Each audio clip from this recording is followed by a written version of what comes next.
3-2는요. 미인 대칭하라. 미소 짓고 인사 나누고 대화 나누고 칭찬하라. 여기 계신 분들은 훈련이 되셔서 안 웃어요. 우리나라 사람들 무지막지하게 안 웃어. 인사도 안 해. 내가 제일 두려운 건 63빌딩 올라가는 엘리베이터에 모르는 사람하고 둘이 타는 게. 그건 거의 죽음이요. 그죠? 옆에 있는 사람이 궁금해 죽겠어. 어떤 사람인지. 그죠? 이렇게 볼 수는 없고 말이야. 그죠? 삼면이 그래도 유리요, 거울이요. 그러니까 거울로 보다가 스리쿠션으로 만나요.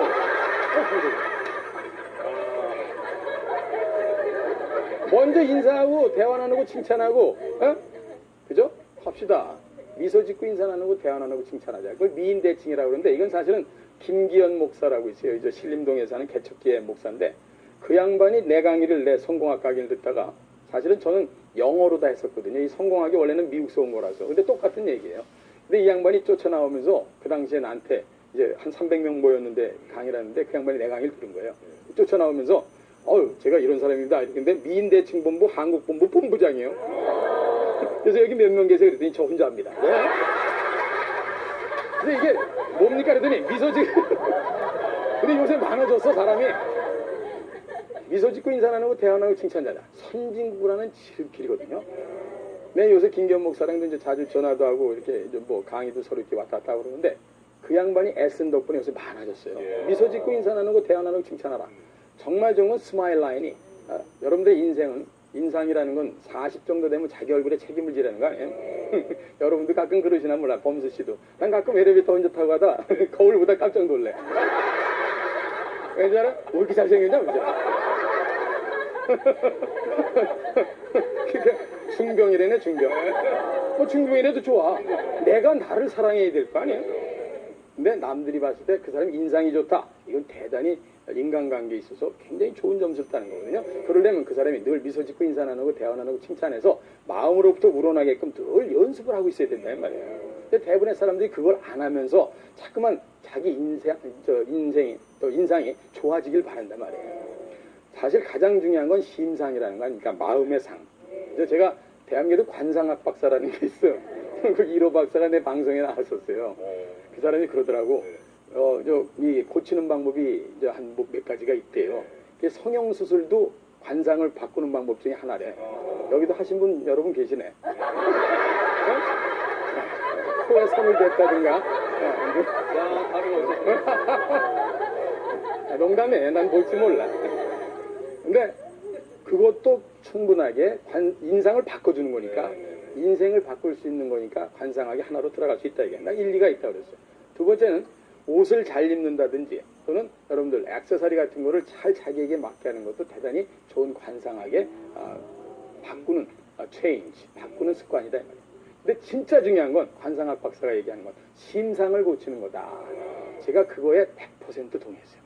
자기의 모든 심상이 그대로 얼굴로 표출이 되거든. 사실 우리 누님이 한 분 계신데 되게 못생겼어.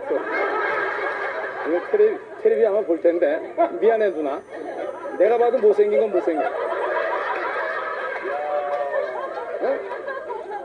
그래서 내가 못생긴 고모다 이렇게 얘기를 하는 거야. 근데 남들이 보면 그렇게 좋아해요. 못생겼는데 풍기는 게 좋은가 봐. 난 그 심상이라고 생각하거든요. 잘생겼는데 뺀질거리게 생긴 놈은 싫어. 근데 어디 푸근하게 이런 사람은 너무너무 좋잖아. 그 심상이라는 게 인생을 바꾸는데 대단히 중요하다 이 말이야. 그걸 연습하는 게 바로 미인 대칭. 미소 짓고 인사 나누고 대화 나누고 칭찬하라. 너무 소중한 거 아닙니까? 여러분 칭찬은 고래도 춤추게 한다고 그랬어요. 주변의 사람들한테 뭐 생긴 거 갖고 얘기하지 말고 그 사람의 전체를 딱 만나서 얘기하는 순간에 그 사람한테 분명히 칭찬할 포인트는 반드시 있다고. 그걸 꺼내내서 칭찬을 하게 되면 전체적으로 소셜 커뮤니케이션이라고 그러거든요. 사회 커뮤니케이션. 요즘 뭐 소통 잘하자 그러잖아. 사회적인 소통이 쫙 올라간단 말이에요. 근데 대부분 우리가 그걸 못한다 이 말이에요. 그죠? 그래서 미소 짓고 인사 나누고 대화 나누고 칭찬하자는 대단히 중요한 소통의 근본도 되니까 대한민국을 선진국으로 이끄는데 대단히 중요한 겁니다. 자, 미소 짓고 인사 나누고 대화를 잘 나누는 사람이 같은 아파트에 살아. 늘 인사를 하는 사람들이야. 애들이 싸움이 났어. 주로 우리 애들이 서로 몰라.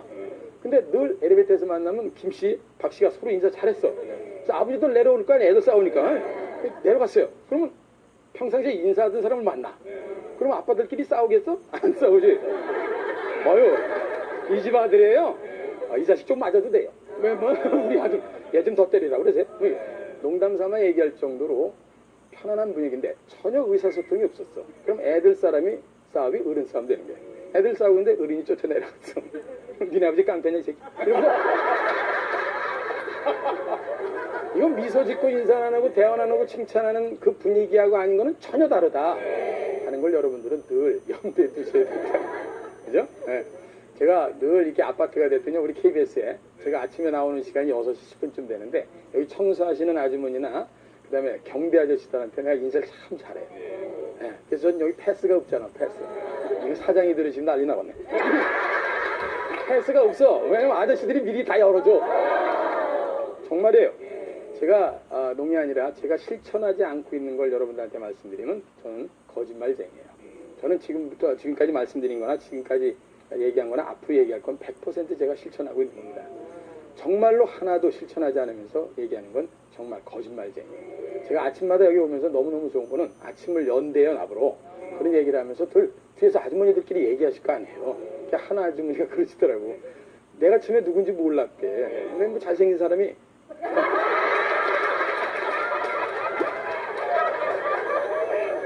나도 모르게 이게 튀어나와요. 잘생긴 아저씨가 그냥 완전 인사를 잘한단 말이야. 그러니까 아주머니들끼리 얘기했을 거 아니야. 그 사람 누구냐? 그랬더니 박사고 대학 교수래. 그랬더니 대학 교수고 박사가 그렇게 겸손하고 그래? 멋져. 그러면서 그 아주머니들끼리 다 얘기를 하시니까 내가 이게 농담 반 진담 반인데 실제로 대청소를 할 때가 있어요. 여기. 기억나시죠? 대청소하면 거기 못 들어가게 야단 맞아요? 야단 맞아요. 한 번은 대청소를 하는데 제가 갔다 왔더니 아주머니가 뭘 막 갖다 놔. 일로 넘어가세요.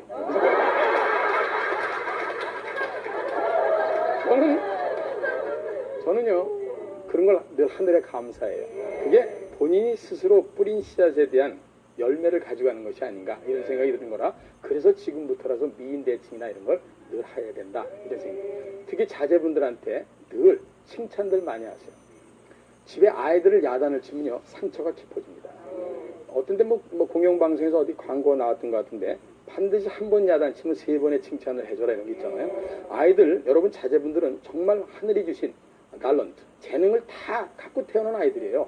그 재능을 발견 못하는 엄마들이 직무유기지 지금 걔네들은 잘못한 거 없어. 근데 중요한 건 그들이 정말로 자기의 자신감을 갖고 튀쳐나오게 하려면은 슬리핑 자이언트를 좀 잠자는 거인을 깨서 나오려면 칭찬을 해줘야 돼. 너 그거 잘하는구나 그쪽에 너 정말로 취미가 있는 것 같기도 하다 재주가 있는 것 같기도 할 때 아이가 생각을 한 번 더 하면서 그래 내가 이쪽 방향으로 한번 가게 되는 가능성이 있겠구나 하는 생각을 갖게 해줄 사람이 바로 어머님들입니다. 그럼 미소 짓고 인사 나누고 대화 나누고 칭찬하라. 꼭 염두에 두고 한번 실행을 해보자 이런 생각이 듭니다. 3-3은요 인간관계를 잘 갖기 위해서 커뮤니케이션 소통하고 교류하라 하는 말씀을 제가 드리고 싶습니다. 여러분 편지 써보신 분 정말 오래간만에 난 편지 지금까지 거의 안 쓰고 편지 써보신 분 계십니까? 라고 제가 여쭤보면 아마 거의 손 안 드실 겁니다. 우리 삭막해졌어요? 근데 사실은요 가장 중요한 거는 하루에 사람이 2,500번 정도 커뮤니케이션을 하거든요. 그러니까 2,500번이라는 건 자면서부터도 해. 자면서도 한 3분의 1 가까이 하고 3분의 2는 눈 떠 갖고 하는데 말을 해서가 커뮤니케이션이 아니라 내 눈을 가지고 쳐다보면서도 커뮤니케이션을 하는 거예요. 지금 내에서 방청객 중에 이렇게 앉으면서 내가 이렇게 보면서 야 참 인상이 좋다. 저 사람은 아니네. 뭐 이런 생각을 나 혼자 할까? 여러분도 날 똑같이 쳐다보고 있으면서 별의별 생각을 다 할 거야. 그죠? 예. 별의별 생각을 다 할 거야. 이상한 생각도 다 할 거야. 그것도 다 커뮤니케이션이다. 이게. 근데 중요한 건 커뮤니케이션을 긍정적으로 미래지향적으로 하는 사람이 성공 확률이 높다. 이게. 그래서 하루에 어떤 식으로 커뮤니케이션을 하느냐고 내가 말씀을 좀 제안을 드리냐면은 제가 제자들한테 늘 얘기해요. 하루에 한 3통 정도의 편지나 문자를 반드시 주변에 보내라. 제가 새벽에 일어나면 제일 먼저 나와가서 하는 게 전국에서 온 홈페이지에 글에 전부 답글을 다는 겁니다. 제가 홈페이지가 공식적인 게 KBS하고 세계화전략연구소하고 우리 이영근의 경제포커스에 많은 분들이 오거든요. 거기 멘토링이란 코너도 있어서 거기에 많은 분들이 멘토링 신청을 해요. 뭐 이런 것들이 있는데 그래가지고 짜보면은 그걸 전부 하고 저한테 개인 메일 온 거를 전부 해서 전부 답글을 답니다. 그리고 제가 며칠 전까지 받았던 명함 중에 반드시 소중하다고 생각하는 모든 분들한테 전부 편지를 먼저 쓴다고. 그러니까 인간관계가 폭이 넓어질 수밖에 없는 거죠. 반드시 제가 다 전화를 해. 제가 전부 전화합니다. 제 홈페이지에 올라온 분한테 100% 다 전화해요. 그게 습관화가 돼 있는 무서운 습관화라는 거예요. 제가 멘토한테 배워서 지금 실행을 하고 있는 거죠. 근데 이게 얼마나 소중한가 하면요. 상대방의 이름을 기억하거나 또는 상대방의 머릿속에 나를 각인시키는 데는 엄청난 파워가 있는 거예요. 얼마 전에 누가 그래? 왜 이렇게 남의 이름을 잘 외우시느냐고. 남의 이름을 잘 외우는 게 아니라 나는 여러분들하고 똑같은 머리니까 여러 번 봤을 뿐이야. 어떻게? 내가 받은 명함을 그냥 꽂아놓지 않고 바로 인터넷에 올려놓고 그 사람한테 편지를 쓰면서 다시 한번 읽어. 다 쓴 다음에 그거를 인터넷에 주소록에다가 저장을 하면서 다시 한번 그 사람의 이름을 써. 그리고 샌드를 보내. 그 다음에 그 사람이 답장이 오게 되면 그 사람의 이름을 다시 한번 봐. 나는 그 사람 한 번 만난 다음에 4-5번의 이름을 다시 보게 되니까 이름을 외우게 되는 거다. 근데 대부분의 사람들이 그렇게 안 하면서 나는 왜 인간관계 폭이 적을까? 이렇게도 생각한단 말이에요. 하루에 3군데씩의 편지를 쓰면 1년이면 1000통입니다. 우리나라 사람이 얼마나 커뮤니케이션을 안 하는지 아세요? 특히 경상도 남자들. 경상도 남자들 진짜 무뚝뚝해. 내가 포항에 있는 한 큰 대기업 어디라고 다 추측이 가실 거예요. 거기에 부서장급들을 전부 커뮤니케이션에 대한 워크숍을 했는데 그중에 이제 부서장 중에 경험담을 얘기하라고 그랬더니 한 사나이가 무뚝뚝한 사나이가 올라왔어요. 내가 그랬거든. 가족들끼리 부모님한테도 가끔 전화해라. 여러분들 전화하십니까? 장모님, 장인어른 혹시 전화하십니까? 자주 하셔야 되는데 안 하거든. 근데 이 양반이 얼마나 무뚝뚝하면 그냥 서로 안 해도 아는데 뭐하러 하느냐 이런 얘기야. 그래서 자기 얘기를 한 거야. 아, 이영공 교수의 워크숍을 끝나고 나서 나는 부모님한테 1년에 일주일에 한 번씩 꼭 전화를 드려야 되겠다. 그래서 첫 번째 전화를 했대요. 그냥 어머니 아버지가 안 하던 놈이 하니까 이거 무슨 일이냐 이거 도대체 무슨 일이냐 이게 그랬더니 아닙니다 어머니 매주 전화합니다. 전화 끊었대요. 두 번째 전화를 했대요. 그랬더니 어머님이 그러시더래요. 너 잘렸냐? 직장에서 잘린 줄 알았단 말이야. 아닙니다 어머니 저 매주 합니다. 그래서 세 번째 전화를 했더니 아무 말씀이 없으시더래. 아버님이 12시 넘어서 전화 왔더래. 너 암 걸렸구나. 무슨 저 자기 인생 정리하는 줄 알아. 그 정도로 커뮤니케이션들을 안 한다 이 말이에요. 커뮤니케이션을 하는 건 인생의 길을 확실하게 넓히면서 사통팔달로 많은 사람에게 교류를 만드는 가장 소중한 겁니다. 여러분들 어디다가 3통씩의 편지를 쓰고 문자를 보낼까 고민하지 마세요. 인척들한테도 보내세요. 가끔 껄쩍지근한 올케 언니 있잖아. 응? 신우이 뭐 있다고 평상시엔 좀 미워 죽겠어. 그럴 때도 문자 같은 거 하나 보내요. 밉지만 예를 들어서 마음을 가라앉히고 나서 하나 보내요. 올케 언니 지난번에 이런 일이 있었는데 가만히 생각해보니까 내가 미안해. 난 그런 생각 아니었는데요. 그러면 그 집안의 분위기가 확실히 좋아진다. 남편들한테 문자 보내세요. 남편들 분께서는 오늘 다시 보기로 보시는 분들은 부인들한테 가끔 전화하고 문자 보내셔야 됩니다. 예, 뭐 돈 들어갑니까? 근데 그걸 안 한다고. 안 하면서 관계가 좋아지길 원해. 사실은요, 사회생활하면서 잘못되는 인간관계 90% 이상은 커뮤니케이션이 없어서 그래요. 제일 나는 저 어른들이 아이들 야단칠 때 제일 속상한 게 이거예요. 이 자식아! 네가 이 애비의 마음을 그렇게 모르냐? 나 이런 사람이 있어. 그러면 가서 내 그런 데 꼭 방해. 언제 얘기 자세한 적 있습니까? 아이한테 얘기를 자세하게 해준 적도 없으면서 내 마음을 알아달라니 그걸 무슨 뭐 석가모니 부처님이야? 무슨 얘기인지 아시죠? 늘 평상시에 자제분들하고 대화를 나누셔야 돼요. 제가 이런 거 요즘에 아마 이 방송 보시는 분 중에 이제 자제분들이 수험생들이 꽤 많으실 텐데 부탁드리겠는데요. 수험생 가족들한테 부탁드리겠는데 아이들이 가방 들고 나갈 때 엄마가 새벽에 일어나서 아까 새벽에 제가 일어나라고 했잖아요. 그때 조용히 이렇게 편지를 하나 써서 놓아보세요. 얘야 너 참 요즘에 고생 많다. 너 고생하는 거 알아. 근데 아빠 엄마도 다 너를 위해서 그러는 건데 힘내라. 화이팅이야. 하고 걔 필통이나 도시락 옆에다 만약에 놓아줬다고 생각해보세요. 애가 그냥 아침에 일어나서 그냥 우거지상을 하면서 그냥 신경질 나고 그냥 신경들 팍팍 내면서 갔는데 딱 학교 가서 필통을 딱 열었더니 엄마가 쓴 편지가 나왔어요. 근데 가슴에 확 뜨뜻한 기가 지나면서 그래 내가 엄마 아빠를 위해서라도 열심히 해야 되겠다 이렇게 생각이 되는 거 아닙니까? 그런 커뮤니케이션을 우리가 반드시 하셔야 돼. 사실은 요즘에 이렇게 나라가 어수선한 거는 정말로 국민 전체적인 커뮤니케이션이 덜 되고 있어서 그래요.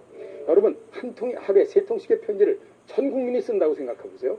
맨날 이메일이 왔다 갔다 하고 문자가 왔다 갔다 하고 그냥 난리가 나죠. 그럴수록 모든 사람들의 이해도는 넓어지는 거니까 싸움은 죽어진다. 제가 지금까지 본 포스터 중에서 가장 이 기억에 남는 포스터가 하나 있어요. 포스터 이렇게 붙이는 거.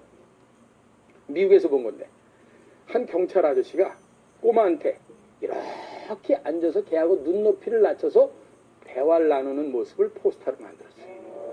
야, 나 그거 보면서 기가 막히다. 키 큰 아저씨가 서서 얘기하면 안 돼요.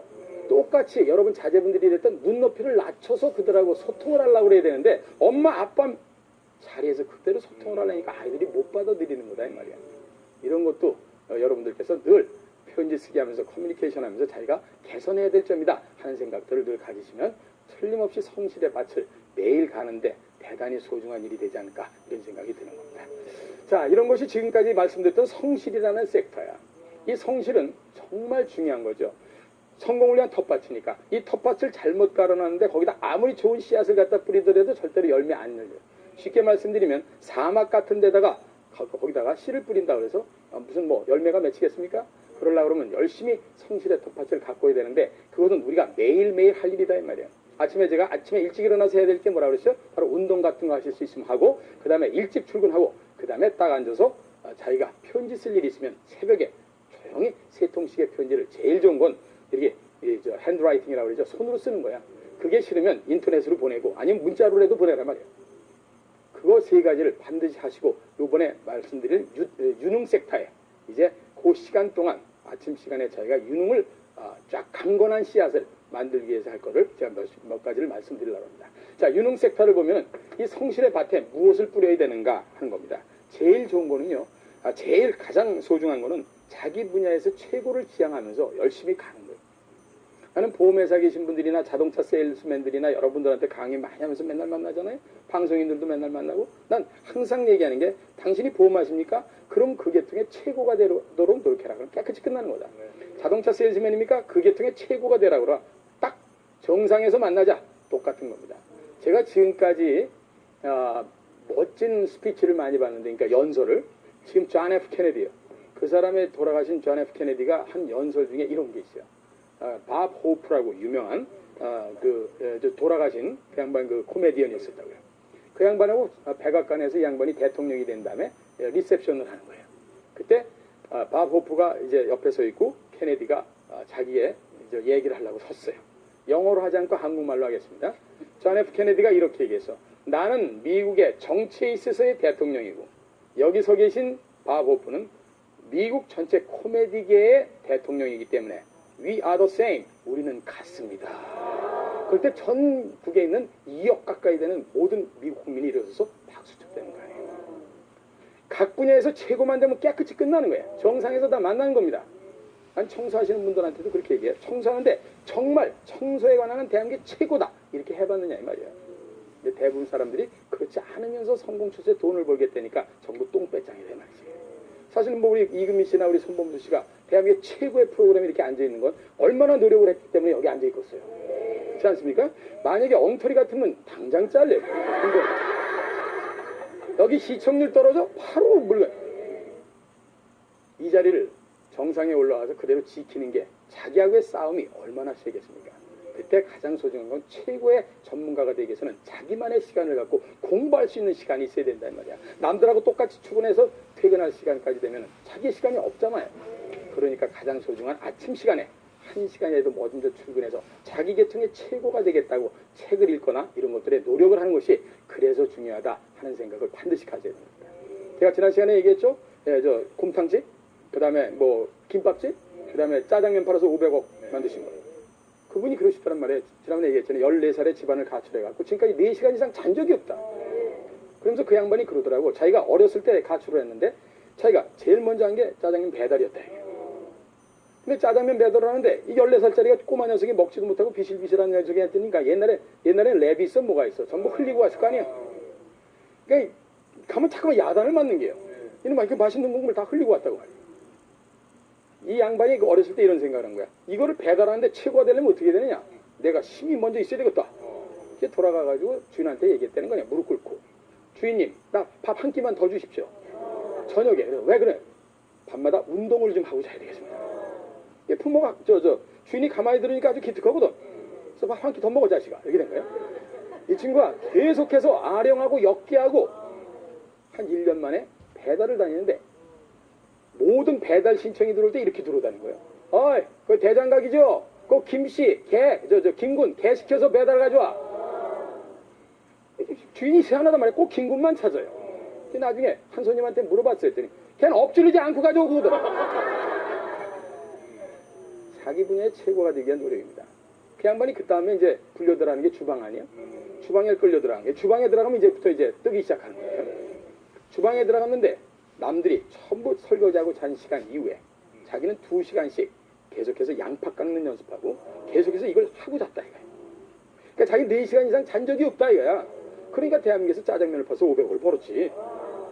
우리가 각계각층에서 최고가 되려면 정말 노력을 아주 멋지게 해야 되는데, 그것이 여러분이 자기 최선을 다하는 최고의 분야에 최고가 되겠다는 생각을 갖고 하려면 아침 시간에 자기를 가다듬고 노력을 하는 그런 마음 자세가 있어야 된다. 두 번째는요, 아마 이런 얘기를 처음 들으셨나 모르겠는데 멘토를 잘 정하실 수 있으면 정하는 게 좋아요. 이렇게 제가 영어로 쓰겠습니다. 그 다음에 한국말로 멘토. 멘토는 한국말로 구태여 번역하자면 인생의 가이드라인, 즉 지름길과 길을 가르쳐주는 스승이다 이런 뜻이에요. 이 멘토라는 건 여러분 잘 아시는 그리스 신화 중에 오디세우스 왕이라는 사람인데, 이타카 왕국에 거기에 왕이 굉장히 현명한 왕이었어요. 여러분 아킬레스라고 그 영화 보셨죠? 트로이 전쟁. 그때 그 실제로 있는 일인데, 그 오디세우스 왕이 자기가 그 트로이 전쟁에 가면서 이게 몇 년 걸릴지 모르는 전쟁이기 때문에 자기가 소중하게 기르는 아이를 자기 대신 훈련할 사람을 찾은 거야. 전국의 숲에서 가장 현명한 사람을, 그 사람 이름이 멘토르였어요. 이제 멘토거든. 사실은 인생의 멘토를 주변에 갖는 거는 여러분이 유능 섹터를 올리는데 대단히 중요한 겁니다. 사실은 어느 계통이든 멘토는 반드시 있게 돼 있거든요. 뭐 인격상이나 됐든 전문성이 됐든 뭐 등등해서 그 사람을 잘만 모시고 쳐다보고 있으면 지름길을 갈 수가 있어요.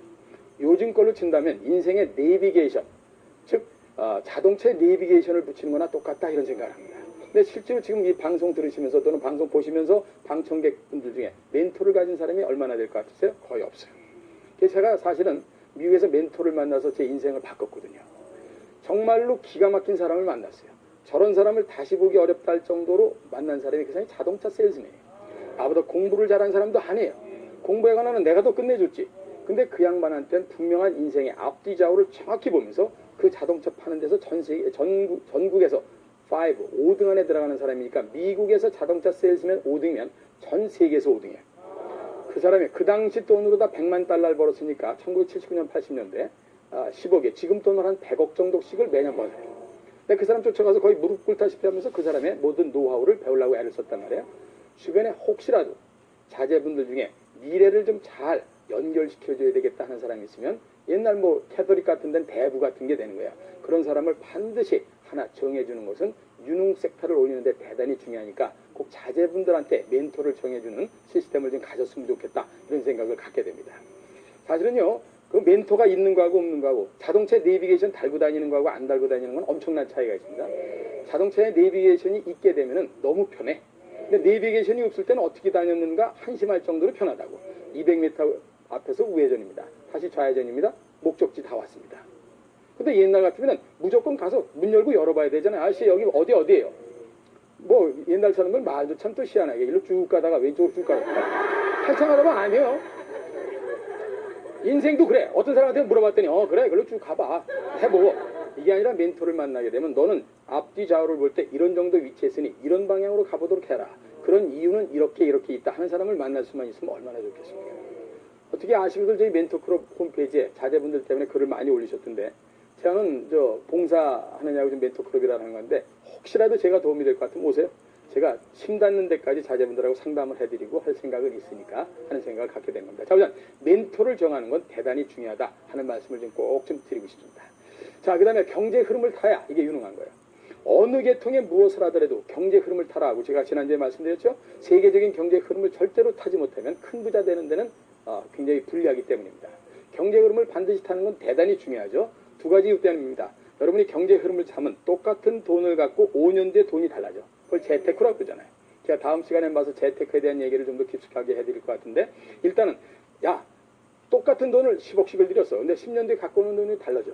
그것이 경제의 흐름을 정확히 타서 재테크를 제대로 한 사람은 20억을 만들어왔는데 그렇지 못한 사람은 오히려 마이너스가 될 수도 있어요.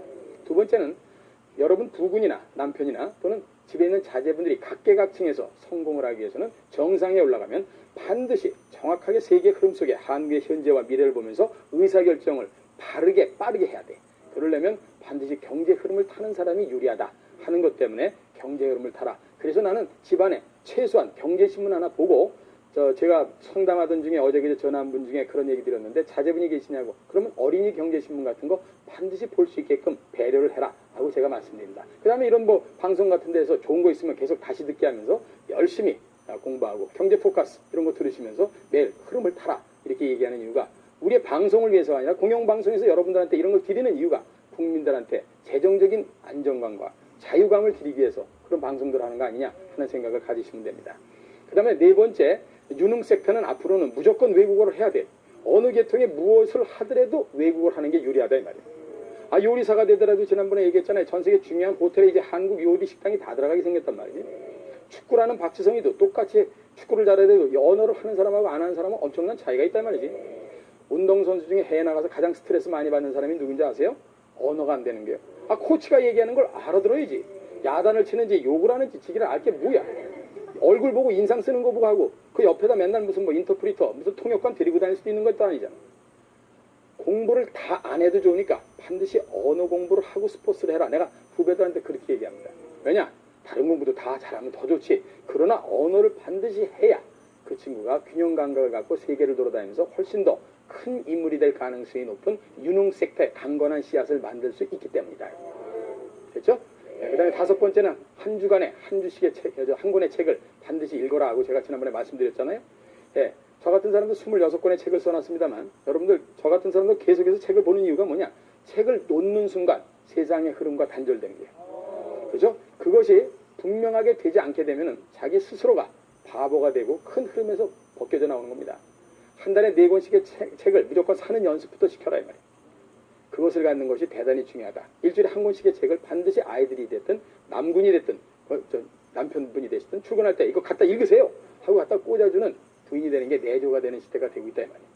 마지막으로 주인의식을 갖고 일단 한번 사회생활을 하거나 직장생활을 하라고 꼭 좀 부탁을 드리고 싶다 이 말이에요. 주인의식을 가진 사람이 하인의식을 가진 사람보다 성공 확률이 2배나 높아서 그래요. 직장생활하는 부분들 특히 그래요. 주인의식을 명쾌하게 갖고 있는 사람이 또 자제분들 중에 직장 다니는 사람은 주인의식을 분명히 가진 사람이 하인의식을 가진 사람보다 2배 이상의 성공 확률이 높습니다. 니미츠라고 유명한 미국의 사성장군 제독이 있어요. 그 양반이 유명한 일화를 남겼죠. 항공모함에는 반드시 대통령 이름이나 자유, 인디펜던스, 무슨 뭐 독립 이런 추상명사가 붙는데 사성장군의 이름이 붙은 게 첫 번째 항공모함이에요. 그 사람이 왜 그러냐? 브라운이라는 사성장군이 있었는데 이 사람이 전군을 탁 지휘하는 날 이 사람이 나가려고 하는데 사성장군 여기에 있는 견장이 하나가 훼손이 된 거예요. 부관을 불러서 야단을 치고 이거 어떻게 하면 좋지 그랬더니 전군에다 얘기해서 사성장군 견장 가진 사람이 있는지 좀 찾아봅시다 이랬단 말이에요. 그래서 아나운스먼트를 했어요. 야 사성장군 견장 가진 사람 있냐? 그랬더니 니미츠라는 소위가 그걸 갖고 온 거야. 그래서 그거를 일단 달고 나가서 갔다 온 다음에 다시 한번 물어봤어요. 리미트 소위를. 넌 왜 그걸 가졌냐? 그랬더니 리미트 소위가 분명히 얘기를 한 거예요. 자기가 소위 인관할 때 집사람이 당신은 무엇이 되고 싶습니까? 그랬더니 미국의 사성장군 해독이 되고 싶다. 해군 제독이 되고 싶다 했더니 그 양반이 딱 손수 이걸 만들어서 사성장군 견장을 딱 가슴에 놓아주면서 오늘 아침에도 이렇게 얘기하면서 출근을 시켰습니다. 미국의 최고의 사성장군이 되실 리미츠 소위님 오늘 멋진 하루가 되시기 바랍니다. 여러분 전체적인 측면에서 볼 때 반드시 성공하기 위해서는 나쁜 습관을 과감하게 버리고 좋은 습관 제가 말씀드린 거로 다 바꾸는 노력을 오늘부터라도 하셔야 됩니다. 인생은 마라톤이고 세옹지마기 때문에 오늘부터 하는 것도 절대로 늦지 않는 생각만 가지시면 여러분들이나 여러분 자제분 중에 훌륭하게 대한민국을 이끌 수 있는 성공자들이 나오지 않을까 이런 생각이 됩니다. 시간이 굉장히 빨리 가네요. 감사합니다. 네.